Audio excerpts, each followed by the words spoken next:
They thought I'd never come back. While I was deployed overseas, they sold my land behind my back, assuming I had no way to fight back. They couldn't have been more wrong. When I returned, the tables turned, and by the time they realized what had happened, their entire subdivision was under my control. Subscribe now for stories where entitlement meets military-level justice, and the underdog always wins. Captain Alex Hunter had always believed in duty, honor, and sacrifice. Serving overseas meant long months in desert heat, nights under starlit skies while enemy territory lay only miles away, and trust in his unit to watch each other's backs. But nothing, absolutely nothing, could have prepared him for the betrayal waiting back home. Alex had purchased a plot of land 5 years prior, nestled on the outskirts of Maplewood, a small, picturesque suburb. He had saved every penny, planned every detail of his dream home, and even started construction before being deployed. His land wasn't just property, it was his legacy. A place his children would inherit, a home built with years of sweat and determination. While Alex was halfway across the world executing missions that risked his life daily, the Maplewood HOA quietly plotted. It started innocently enough: letters and notices addressed to property owner unknown or home claimed parcel, claiming minor violations. Alex ignored them. He couldn't respond from a combat zone. He assumed they were bureaucratic errors or perhaps attempts to scare him. The first inkling of trouble came from a fellow soldier stationed nearby who had stumbled across a news post online. "Alex," his friend whispered, pointing to a photo. "Your land, someone's building there, and it's not you." Alex's heart sank. He read the headline: Maplewood OA sells vacant parcel, new development underway. Every detail matched his property. The house plans, the exact layout, even the bordering roads. The HOA had illegally sold his land while he was deployed. They assumed that a soldier overseas couldn't defend his property, assumed he was powerless. He tried contacting the HOA via phone. Calls went unanswered. Emails bounced. Legal letters were ignored. It became terrifyingly clear they were banking on his absence to profit off his land. Alex spent the next night pacing his tent, staring at the map of his property on his laptop. "They think they can steal from someone serving their country," he muttered, teeth clenched. "They have no idea who they're messing with." Over the next few weeks, Alex discreetly began making calls, not to lawyers, but to contacts in the National Guard, and through them, the military's Civil Operations Unit. His goal wasn't just legal, it was strategic. If the HOA wanted a fight, he would give them one that combined legality with precision execution. When he returned home, Alex inspected the construction site. Rows of nearly finished suburban houses sprawled across his plot. Streets that were meant for his private home now bore identical mailboxes, concrete driveways, and perfectly trimmed lawns. HOA signs stood proudly, their smug arrogance palpable. He walked the site silently, imagining the meetings they had held, how they had laughed at the naive soldier who wouldn't notice. But Alex wasn't naive, and he wasn't powerless. The night before action, he studied every document, every property deed, and every loophole in the HOA's agreements. He prepared a plan that wasn't just legal, it was absolute dominance. He called his childhood friend, now a military legal advisor. "We're going in, but not like a normal lawsuit," Alex said. "I want every parcel, every house under federal repossession. They think this is their land. We'll show them whose authority actually matters." The advisor hesitated. "You're talking about deploying military resources on civilian property, not deploying as an attack," Alex interrupted. "Recovering what was stolen, using the tools and authority available to ensure no one ever takes advantage of a deployed soldier again. It's within the law if we do it right, and we will." He spent the next few days briefing select officials, reviewing legal exemptions, and preparing a coordinated reclamation plan. By the time he returned to the land officially, the HOA would face a force they had never imagined. On the night before the operation, Alex stood on the edge of his property, looking at the empty streets of the subdivision. His reflection glimmered in the large glass windows of the model homes. "Tomorrow," he whispered, "justice gets a new address."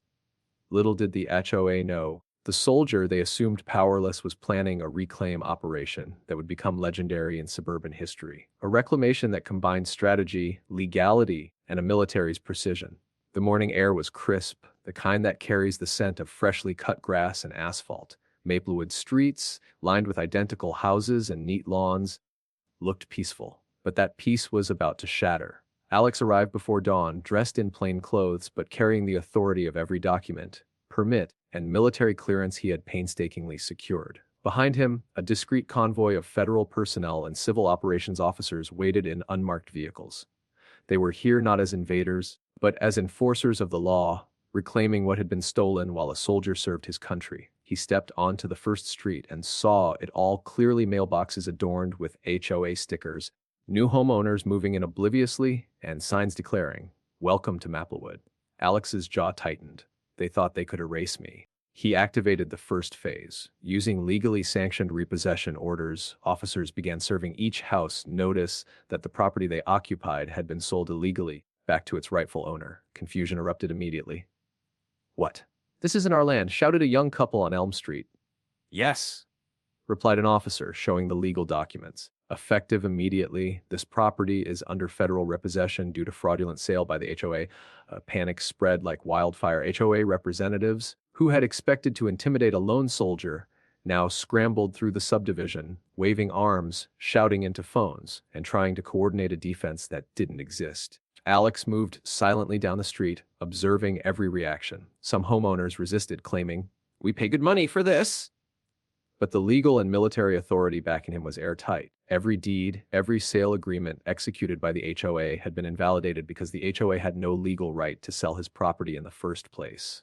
By noon, the entire subdivision was effectively under repossession orders. Streets that once hummed with suburban complacency were now chaotic, with officials cataloging homes, placing official notices, and escorting the confused occupants off the property. News crews arrived, capturing the unfolding spectacle. Headlines would read, "Deployed soldier reclaims land," "Entire HOA subdivision repossessed," "OSHO fraud exposed," "Military enforced justice in Maplewood." Alex walked through the subdivision calmly, surveying the reclaimed streets. He stopped in front of the largest model home, the one that had been closest to the center of the theft.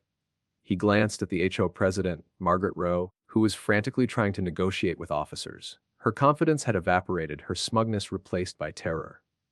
"You really thought I wouldn't notice," Alex said softly. "While I was serving overseas," Rowe stammered, I didn't think you could do anything." "You underestimated the law," Alex replied. "And more importantly, you underestimated who enforces it." By late afternoon, the operation was complete. Every home built on his land was now under repossession orders. The HOA members were escorted to local authorities for questioning, and the news crews documented every step. The suburb that had once mocked a deployed soldier's absence now faced the full consequences of entitlement and fraud. Alex stepped back, taking in the reclaimed streets. He felt a strange satisfaction tempered with relief. Justice had been delivered not with violence, but with precision, legality, and unshakable authority. As the sun set over Maplewood, the subdivision looked eerily quiet. The victory was total. But Alex knew the story wasn't over. Public backlash against the HOA would be severe, legal battles would ensue, and the world had now witnessed that you could never underestimate someone defending what was rightfully theirs, especially a soldier. And somewhere in the back of his mind, Alex smiled. Next time, maybe they'll think twice before selling a deployed soldier's land.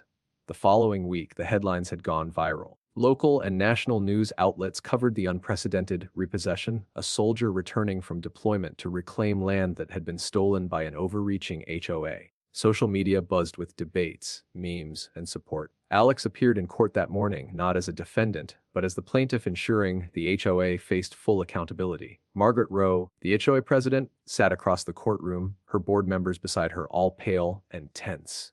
The room was packed with reporters, camera flashes lighting the walls. The judge, an imposing figure known for strict but fair rulings, reviewed the evidence. He scanned the HOA's fraudulent sale documents, the military-sanctioned repossession orders, and the verified deeds proving Alex's ownership. "Are you telling me," the judge said slowly, "that this association sold land they had no authority to sell, and you reclaimed it using legally sanctioned enforcement?" Alex nodded calmly. "Yes, Your Honor. While I was deployed, they assumed I was powerless. I returned with the law fully on my side." Margaret Rowe attempted to interrupt. "Your Honor, The judge held up a hand. "Silence. I've read the filings. The HOA has acted in blatant disregard for property law and the rights of a deployed service member. This court finds the association and its officers liable for fraud, misrepresentation, and illegal property transfer."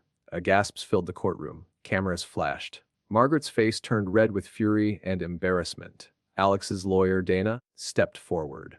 Additionally, the HOA will reimburse all affected residents for any payments made under the fraudulent sales, and the officers involved are banned from holding any board positions in the future. The judge's gavel struck the bench. Case closed. Outside the courthouse, crowds cheered. Reporters swarmed Alex, eager for comments. "Captain Hunter," one shouted, "how did it feel to reclaim your land?" Alex smiled, calm but firm. It felt like justice, and a reminder. Never underestimate someone defending what's rightfully theirs, especially those serving their country. Margaret Rowe was escorted to a waiting vehicle, her authority completely dismantled. Residents of the illegally sold homes were relieved, grateful, and amazed at how one man's determination had protected them from further harm. By sunset, Alex returned to his reclaimed land. The streets were quiet, the homes secured, and the banners of entitlement had been erased. He walked past the familiar plots, imagining his future home rising on the hill as he had always envisioned. He looked out over the horizon, the sky painted in fiery reds and golds.